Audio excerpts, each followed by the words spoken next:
ایک جو ہم نیا پاکستان کہتے ہیں کہ اس کو ملک کو کھولنے کے لیے لوگوں کے لیے میں ہمیشہ سمجھتا تھا کہ ہم تقریباً پاکستان میں ایک مائنڈ سیٹ تھا کہ کسی طرح مشکل سے مشکل بنا دو کسی کا ویزا دینا کا پاکستان، یعنی وہ نہ ہی آئے تو اچھا ہے. اور یہی مائنڈ سیٹ تھا جس کی وجہ سے جو ہماری 60s میں، کیونکہ یہاں زیادہ تر کم لوگ بیٹھے جنہوں نے 60s میں جو بڑے ہو رہے تھے ہماری طرح جب ہم پڑھ رہے تھے، شاہ جی اور میں، لیکن شاہ جی میرے سے چھوٹے ہیں. ہم ایچ ایس این میں جب پڑھتے تھے 60s میں، پرویز کھٹک میرے سے سینئر تھے، ہیڈ بوائے، فل کالج بلیزر تھے ایچ ایس این کے. 60s کے اندر پاکستان میں ایک بہت بڑا سیلف کانفیڈنس تھا. آپ یقین کریں کہ ایک ملک کے اندر ایک سیلف بلیف تھی کہ ہم سب سے تیزی سے جا رہے ہیں اوپر، اور دنیا بھی ہمیں ایسے دیکھتی تھی. یعنی دنیا پاکستان کو، آپ خود ہی اندازہ لگائیں کہ جب پاکستان کے پریزیڈنٹ گئے امریکہ میں، تو امریکن پریزیڈنٹ ایئرپورٹ پہ لینے آیا پاکستان پریزیڈنٹ کو. تو ایک بالکل ایک کانفیڈنس تھا ہمارے اندر اپنے آپ میں. لیکن ہوا کیا کہ 70s کے اندر ایک چینج آئی اور ایک گورنمنٹ آئی جس کا ایک سوشلسٹ گورنمنٹ آئی، اور اس نے جو وہ ریورس کیا وہ پروسیس کیا ریورس کیا کہ دیکھیں، ملک میں جب تک دولت نہیں بنتی ملک آگے نہیں بڑھتا. اگر کسی نے ملک میں انویسٹ کرنا ہے تو وہ انویسٹ تب کرے گا جب پیسہ بنے گا. اگر وہ اس کا پیسہ ہی نہیں بنے گا تو وہ کوئی خیرات کے لیے تو کوئی انویسٹ نہیں کرتا.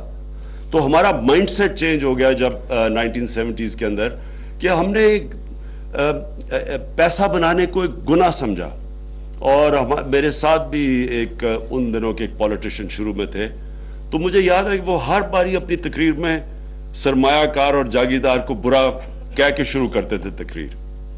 تو یہ جو مائنڈ سیٹ ہے، میں یہ کہہ رہا ہوں، یہ کیوں بڑا امپورٹنٹ ہے چینج، کہ چینج گراؤنڈ پہ بعد میں آتا ہے، پہلے ذہن میں آتا ہے. تو یہ جو آج کا چینج ہے یہ اس لیے امپورٹنٹ ہے کہ جس طرح ہم نے اپنا مائنڈ سیٹ ہمارا چینج ہوا کہ ہم نے ویلتھ کریشن کو گناہ کر دیا، پیسہ میکنگ پروفٹس کو برا کر دیا. پروفیٹیرنگ نہیں، کہ یعنی اگر آدمی ایک پیسہ بناتا ہے کسی پروجیکٹ سے تو اس کے خلاف ایک قسم کا حسد ہو گیا کہ یہ جس طرح کوئی غلط کام کر رہا ہے. اور وہ بہت بڑا نقصان اس مائنڈ سیٹ نے پاکستان کو دیا کہ جو ملک سب سے تیزی سے ترقی کر رہا تھا. اور 60s میں پاکستان کی industrial production Philippines, Thailand اور ملیشیا،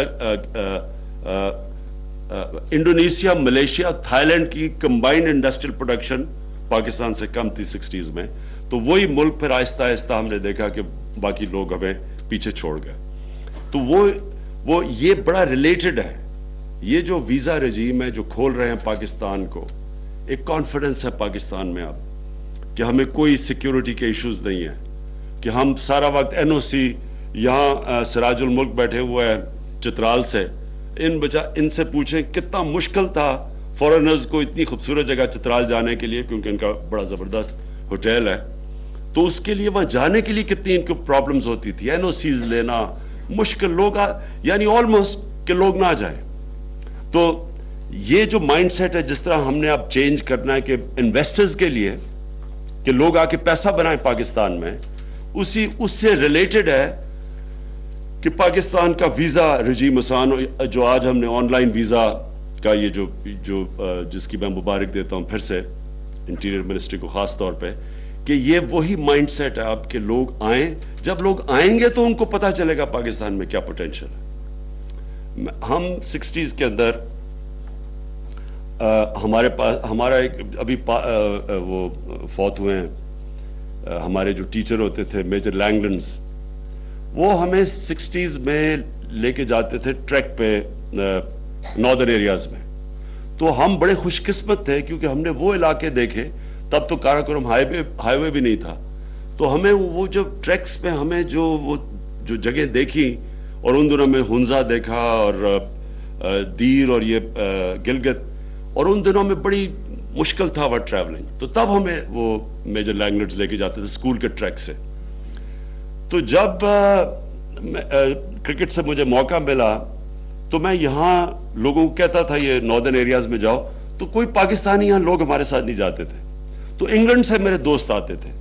اور میں آج آپ کو بتاؤں کہ جب بھی کوئی بھی میرا انگلینڈ سے دوست آیا ناردرن ایریاز میں، وہ ہمیشہ میری منتیں کرتے تھے کہ کسی طرح پھر سے واپس لے جاؤ. یعنی جو بھی ان ایریاز میں گیا ہے جو ہمارے ناردرن ایریاز، آپ یاد رکھیں کہ پاکستان کے ناردرن ایریاز سوئٹزرلینڈ کا دگنا سائز ہے، اور دگنا سائز ہی نہیں ہے، ساری دنیا کی بڑی بڑی پیکس ہیں. ابھی بھی کئی ایریاز ہیں جو کہ جس کو کہتے ہیں نا کہ ایک ابھی فوربس میگزین میں آیا تھا پاکستان کی ناردرن ایریاز کے اوپر کہ ابھی بھی انڈسکورڈ ایریاز ہیں جن کا لوگوں کو بھی نہیں پتا. تو جب یہ جو اب ہم لوگوں کو موقع دیں گے آنے کا، اور میں یہ چاہوں گا کہ پاکستان میں ہم بڑی سلیکٹیو ٹورزم، یعنی دیکھ کے یہ جو بڑے بڑے پیکج ٹورز ہیں یہ کئی دفعہ بڑا نقصان پہنچاتے ہیں. جس طرح بھوٹان میں یہ ہم اب اس کے اوپر پوری ہماری ٹورزم کی ٹاسک فورس ہے جو ہم ایکولوجیکل انوائرمنٹلی فرینڈلی ٹورزم جو ہم شروع کریں گے انشاءاللہ، جو نئی بیسٹ پریکٹسز ہیں. کیونکہ ایک طرح یہ بھی ہے کہ ہم جب نئے علاقے کھولیں گے تو ان کے اندر ہم یہ دیکھیں گے کہ وہ خراب نہ ہو اور انوائرمنٹ بھی پروٹیکٹ ہو. تو وہ ایک بڑی ٹاسک فورس ہے جس میں ہر قسم کے ہم نے پاکستان میں ڈفرینٹ شعبوں سے لوگ رکھے ہوئے ہیں. لیکن اس سے جو بڑی ٹورزم ہے پاکستان میں وہ ہے ریلیجس ٹورزم، اور لوگ ریلائز نہیں کرتے اس کا پوٹینشیل کتنا ہے. پاکستان میں سینٹرز ہیں 4 ریلیجس ٹورزم کے، یعنی دنیا میں اتنے امپورٹنٹ سائٹس نہیں جو پاکستان میں ہیں. بدھزم کی سب سے سیکرڈ سائٹس ہیں، اور جو سارا ایریا جو ٹیکسلا سے شروع ہوتا ہے آگے، یہ بدھزم کا سینٹر تھا، اور یہ ابھی تک دنیا کو ہم نے سیل نہیں کیا. جو بھی ایک 40 فٹ کا سلیپنگ بدھا جو ہری پور کے پاس ڈسکور ہوا ہے، یہ دنیا کا سب سے بڑا سلیپنگ بدھا ہے. تو یہ دنیا کو نہیں پتا ان چیزوں کا.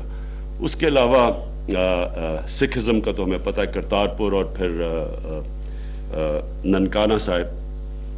لیکن ہندوازم کی بہت پرانی سائٹس ہیں، کٹاس راج ہے اور بڑی پرانی سائٹس ہیں. اور اس کے علاوہ صوفیزم، یہ جو سارا اسلام اس خطے میں پھیلا تھا، اس میں بڑے بڑے ہمارے صوفی بزرگ تھے، اور ان کے عرس ہوتے ہیں. اور یہ ساری چیزیں اب ہم مارکیٹ کریں گے. اس کے علاوہ جو ہماری بیچ ٹورزم ہے وہ بالکل ان ایکسپلورڈ ہے، اور اس کے اوپر بھی انشاءاللہ بھی ہم شروع کر رہے ہیں کہ لوگ آ کے انویسٹرز انٹرسٹ ہیں اس کے اندر، بڑے پوٹینشیل ہے ڈیولپ کرنے کا. اور پھر جو اینشنٹ سائٹس ہیں پاکستان کی، جو پشاور ہے، لوگ ریلائز نہیں کرتے کہ دنیا کی اولڈسٹ لیونگ سٹی ہے پشاور. جو اس کا سینٹر ہے پشاور کا، وہ 2500 سال پرانا ہے. اور وہ اس کے اوپر ابھی ایک جرمنز کے ساتھ ہی، ان کی جرمن ایمبیسڈر پتہ نہیں ہے یا نہیں، ان کے ساتھ ایک ایریا ڈیولپ کیا ہے جس کے لیے ٹورزم کے لیے کھول رہے ہیں. اور پھر موہنجو دارو ہے، پھر لاہور ہے، یہ پرانے ملتان پرانے شہر ہیں. تو یہ ہم اب اس کو پوری طرح ان ساری ٹورسٹ ان کو میپ پہ لے کے آئیں گے. پوری ان کی ویب سائٹ بنے گی تاکہ لوگ دنیا سے باہر سے بک کر سکتے ہیں جگہیں. اور انوویٹو طریقے ڈھونڈ رہے ہیں، لوگوں کو بھی موقع دے رہے ہیں کہ لوگ ان کو لونز دیں گے کہ لوگ ناردرن ایریاز میں اگر ہمارے پاس رہنے کے لیے جگہ تو ان کے لیے ایکسٹرا روم کے لیے ان کو سستے قرضے دیں گے تاکہ وہ اپنے گھر کے ساتھ ایک ایکسٹرا روم بنائے تاکہ ٹورسٹ ٹھہر سکے. یہ میں اس لیے کہہ رہا ہوں کہ جب ہمارا فائنینشیل کرائسس آیا تو سب کو پتہ ہونا چاہیے کہ ہمارا جو سب سے بڑا کرنٹ اکاؤنٹ ڈیفیسٹ تھا 19 ارب ڈالر جب ہماری گورنمنٹ آئی ہے. تو آپ یہ سمجھیں، اب یہ ذرا میں آپ کو پروسپیکٹو دینا چاہتا ہوں کہ 19 ارب ڈالر پاکستان کا ٹوٹل ڈیفیسٹ تھا، اور جس کے لیے ہمیں بڑی بھاگ دوڑ کرنی پڑی. آپ یہ سوچیں کہ ملیشیا کی 22 ارب ڈالر کی ٹورزم ہے، اور صرف ملیشیا کی بیچ ریزورٹس ہیں. بیچ ریزورٹس کی ٹورزم اصل ان کو پیسہ لے کے آتی ہے، جو پاکستان میں تقریباً 800 کلومیٹر کی بیچ ہے، کوسٹ لائن ہے. ترکی کی 40 ارب ڈالر کی ٹورزم ہے، اور ان کی ہسٹوریکل ٹورزم بھی ہے اور ان کی میڈیٹرینین کے ساتھ ساتھ بیچ ٹورزم بھی ہے. تو پاکستان کے پاس 4 مختلف چیزیں آفر کرنے کے لیے. اور جو اسکیئنگ ہے پاکستان میں, لوگوں کو آئیڈیا نہیں ہے کہ دنیا میں ایسی اسکیئنگ نہیں ہے جو پاکستان میں جس طرح کی اسکیئنگ سلوپس ہیں. اور اس کی وجہ یہ ہے کہ پاکستان کا جو گریڈینٹ ہے سب سے K2 سے لے کے سمندر تک وہ سب سے سٹیپ ہے. اس کا مطلب سارے راستے میں مختلف موسم بھی ہیں اور ہمارے اسکیئنگ کے لیے بھی بڑی ریزورٹس ہیں. تو یہ جو آج ہم کوشش کر رہے ہیں, یہ جو ہم نے کیا ہے, یہ بگننگ ہے. اس کے بعد ہمارے پوری اس کے ساتھ ریلیٹڈ پوری اسٹریٹجی بن رہی ہے کہ ہم نے ٹورزم کو کیسے پروموٹ کرنا ہے پاکستان میں. باہر سے ہماری جو مشنز ہیں باہر, اب تک ان کا بڑا لمیٹڈ رول رہا ہے. اب ہم ان کو انسسٹ کریں گے, شاہ جی اور تیمینہ اس کے اوپر پورا کام کر رہے ہیں کہ وہاں کے جو ہماری جو باہر کی ایمبسیز ہیں ان کو ہم باقاعدہ رول دیں گے انویسٹمنٹ کے لیے بھی اور ٹورزم پروموشن کے لیے, اور اس کے سب سے زیادہ جو ہمارے اوورسیز ہمارے جو ورکرز ہیں ان کو سروس کرنے کے لیے. تو میں پھر سے مبارک دیتا ہوں انٹیریئر منسٹری کو, فارن منسٹری کو, اور میں یہ سمجھتا ہوں کہ یہ پاکستان میں ایک بہت بڑا سٹیپ لیا گیا ہے. اور یہ لوگ اس کے اوپر یہ جو دہشت گردی ہے اس کا ایک بہت بڑا, ٹھیک ہے پاکستان ایک بڑا مشکل وقت سے گزرا ہے, لیکن جو آج پاکستان کے حالات ہیں, جو ہم اپنی سیکیورٹی فورسز کو بھی پورا کریڈٹ دیتے ہیں, انٹیلیجنس ایجنسیز کو خاص طور پہ, جس طرح انہوں نے اس کا مقابلہ کیا ہے. لیکن آج ماشاءاللہ پاکستان ایک سیکیور ملک ہے.